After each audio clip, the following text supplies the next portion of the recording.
Thank you, Ravi, Mr. Gopinath, esteemed guests, delegates, and my dear friends.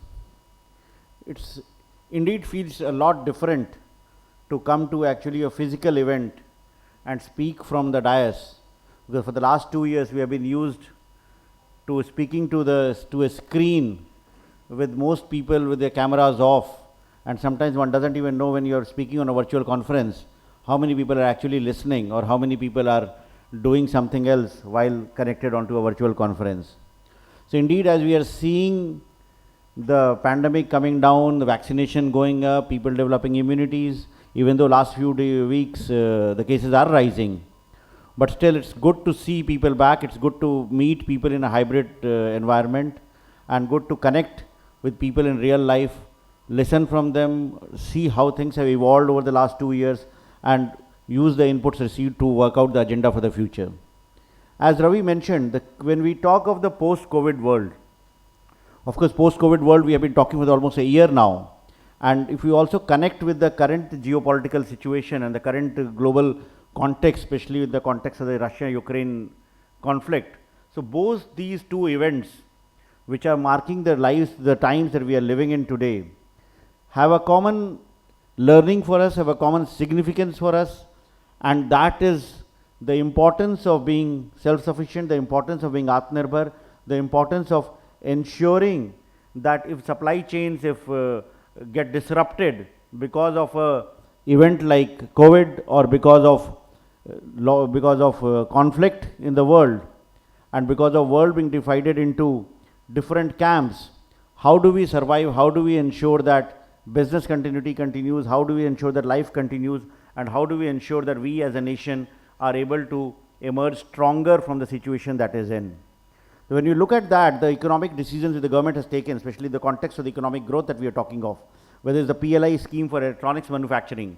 If you look at electronics manufacturing, we have grown very rapidly in the past few years. Today we are the second largest manufacturer of mobile phones, and with the schemes like providing production linked incentives for making laptops, for making wearables, for making devices, we are really seeing a lot of investments coming in this field. Recently, the MeitY has also taken this initiative of attracting investments for setting up fabs in India. There also we are seeing a huge interest across the world in companies trying to come to India, establish their facilities here, and take up India's manufacturing and our semiconductor capacity to another level. In fact, in 2 weeks from now, from 29th to 1st of May, 29th April to 1st of May, we are organizing the world's largest semiconductor conference in Bangalore, in which we are expecting the global majors to be here and announce their plans for setting up semiconductor fabs, for setting up manufacturing within India. While we know that it's not an easy road to go ahead, but the commitment which the government has made, especially with the investment of more than 76,000 crores which the cabinet had passed some time back, we are expecting that a lot of interest, a lot of investments will come in that will ensure that India emerges as a strong manufacturing hub for electronics. Similarly, we have been reading about the PLI schemes in the textile sector. UP Singh sir will be here. He will be talking more about that. The growth of the textile sector, we from not having any manufacturing capacity of PPEs, we have become the world's largest producer of PPEs in the PPEs just during the pandemic. And then the investments that are being made into industrial textiles and all kinds of textiles is making India a major textile manufacturing hub. The PLI schemes in automotive manufacturing, the opening over the defense sector, Sanjay Jaju will be here, he will be talking about that. The modernization, the privatization of the ordnance factories, the attracting investments in the strategic sectors. It all is it all signifies that India is poised to become a major manufacturing center. And that is where we are, that is where we will be able to occupy our rightful place in the world. If you look at another story that I would like to mention, again the post-pandemic, during the pandemic only, the AMTZ story, the Andhra Medical Tech Zone set up at Visakhapatnam.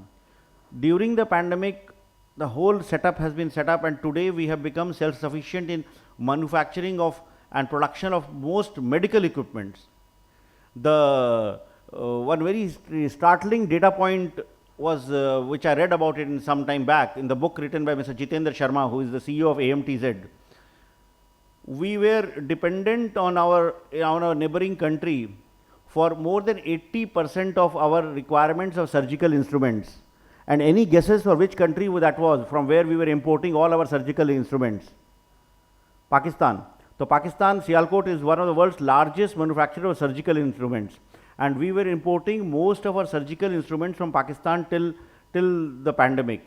And in the last 2 years, with the investments made in the AMTZ, we have not only totally eliminated our requirements of imports, but we have become a surplus producer of surgical instruments. Not many people know about that, but these are things which have happened during the pandemic period only. And when we look at the sectors, across sectors, wherein transformation has happened during the post-pandemic, another common thread across sectors is the digital transformation that has happened. How different sectors, whether it's the agriculture sector, whether it's the health sector, education sector, logistics, have all adopted digital technologies to leapfrog in not only delivering services, but enabling businesses, creating new opportunities. Our startup story is very well known. We are the world's most vibrant startup ecosystem that we have set up in India. Last year, I believe there were 44 unicorns which came from India. This year also we are having like almost one unicorn a week. The kind of investments that are coming in. So the world is looking at India as a major provider of talent when it comes to developing digital products, for investments in technology, the amount of work that is happening in, and from being a service provider to the world, IT service provider to the world, we are becoming a nation which is developing IT products and which is making these products, making them available across the world. Within government, what has been the strategy? The government has been making ample efforts and investments to promote usage of such technologies for offering better services to the citizens. If you look at the pandemic period, the Diksha portal, which Ministry of Education runs, it offered e-lessons to millions of students across the country. The amount of content and the amount of, it's the largest edtech company if we could talk about edtech. The lessons that are there on EdTech, the number of hours which people access content on Diksha is much more than the Byju's and the other companies in the EdTech space that we have. If you look at MyGov, about which Ravi was mentioning, we have seen phenomenal growth in the last 2 years. From being around 80 lakh users in the beginning of the pandemic, today we have 2.3 crore users, almost threefold growth in the engagement levels that we have seen. The MyGov help desk, which was launched to provide better services to citizens, access to vaccination, downloading vaccination certificates, very simple, easy to use WhatsApp interface. Today we have 8.5 crore users on that. And I'm sure some of you would have used it, but if you have not, just try using it by sending a hi message on WhatsApp to 9013151515. And there, not only the COVID information and COVID certificates and booking of COVID vaccine appointments, you can also download all your documents which are on the Digilocker. So whether it's your driving license, whether it's a PAN card, whether it's Aadhaar card, whether your academic certificates from various school boards and universities, or your insurance documents, all of it can be easily accessed on a very easy, simple to use WhatsApp interface by authenticating it. The Digilocker project, again, is something which has seen a phenomenal adoption. From 3 crore users in April 2020, today we have more than 10 crore users, and number of users which are being added every day is more than 1.5 lakhs. And what is Digilocker doing? It's like connecting all the dots, in the sense that it's becoming the repository of all government documents which we all access from multiple sources, and it's also providing a verification mechanism for these documents for anyone. So your electronic health records are coming on the Digilocker, your academic certificates are coming on the Digilocker, your PAN documents are coming on the Digilocker. So if anybody wants to verify any document, suppose somebody wants to verify your academic credentials, they can just, with your consent, they can raise a request and verification can be done. So this enables paperless governance. In fact, it's already been used in universities for college admissions. When during the pandemic, students were not able to go to the colleges to submit physical copies of the certificates, Delhi University conducted all their admissions through a API based verification of mark sheets which were stored on the Digilocker, and more than 100,000 students got admissions. Similarly, recruitments. Karnataka police did recruitments in which academic credentials were verified through APIs, through documents which were there on the Digilocker. So it eliminates the cost that is involved in verifying documents. And with the National Academic Depository and the National Academic Bank of Credits also coming onto the Digilocker interface, and the vocational certificates also coming through the National Skill Development Mission, companies and employers, if they want to verify the credentials, it can be done with a click of a button without requiring time and without requiring the resources that are spent in background verifications. So this all not only results in convenience of the citizens, but also results in ease of doing business for businesses who are looking to hire people, who are looking to recruit people. The Ayushman Bharat Digital Health Mission, which was launched by the Honorable Prime Minister some time back. What is it enabling? It is enabling an ecosystem wherein better health services can be accessed by citizens in a very seamless manner. It's riding on the building blocks of the Aadhaar and the UPI, and it's building the health registries, the doctor registries, and it will allow citizens to seamlessly connect through telemedicine networks, through access health services from any doctor, and whatever the prescription is, whatever the advice, whatever the consultation is obtained from the doctor, is obtained digitally on the health locker, which has become part of the Digilocker. And not only that, if there are any laboratory tests, if there are any blood reports, X-ray reports, CT scans, those documents also become accessible to the citizen onto the Digilocker. And with his consent, he can pass it on to any other entity to whom he wants to get consultation from. Similar initiatives are there in agriculture, which will allow farmers to access better services. They will be able to access better prices. They'll be able to reduce input prices, adopt precision agriculture, and increase their incomes. The one whole piece on which MeitY is working on, which would again further help us strengthen our space in the digital world, is the entire data governance framework. How do we ensure that government is able to share data within its various departments, as also make available non-personal data for businesses to use them for offering better services? Within the government, the framework that is being envisaged is that whenever the government has got any information from a citizen, that information will be shared with any other entity with the consent of the citizen. So it will work on the premise of ask only once. So for example, if the Rural Development Department has identified somebody to be a beneficiary under the Manrega scheme, and he's proven to be like belonging to that economic category when he's seeking wage labor, then the Ayushman Bharat or the Health Ministry can also offer them an Ayushman Bharat health card without the citizen actually applying for them. If the government systems knows that somebody is from a category which is for whom the government has a scheme for offering, say, scholarships, whether it's the SC scholarship or the ST scholarship or the minority scholarship, then if the database knows that the person belongs to that category, and the database also knows that he's studying in a school where he's entitled for a scholarship, the student should be able to get that scholarship without he applying for it. So this enables proactive delivery of services. This enables offering services on the fly. This ensures that more and more people are able to discover the services they might not even know, because very often various government departments offer multiple schemes and multiple services.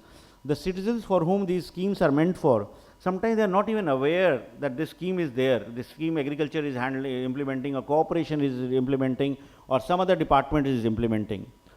So eligibility based discovery of services. This has been built up on the government portals, in which citizens can go and enter their demographic details, where they are from, what is their age group, what their economic condition is, basic data about themselves. And the system will throw them like, you are eligible for these many services. And then he will be able to apply for these services. And while applying, the information that is already existing with the government will not be asked again. So if the government knows from your Aadhaar or from any other data that your date of birth is so and so, or you are domiciled so and so, you will not be required to prove that again to every government entity. So this will result in lot of convenience, lot of benefits for the citizens. Of course, all of it will be consent based, only when the citizen is willing to take that, so that there is no forcible sharing of data without the consent of the citizens.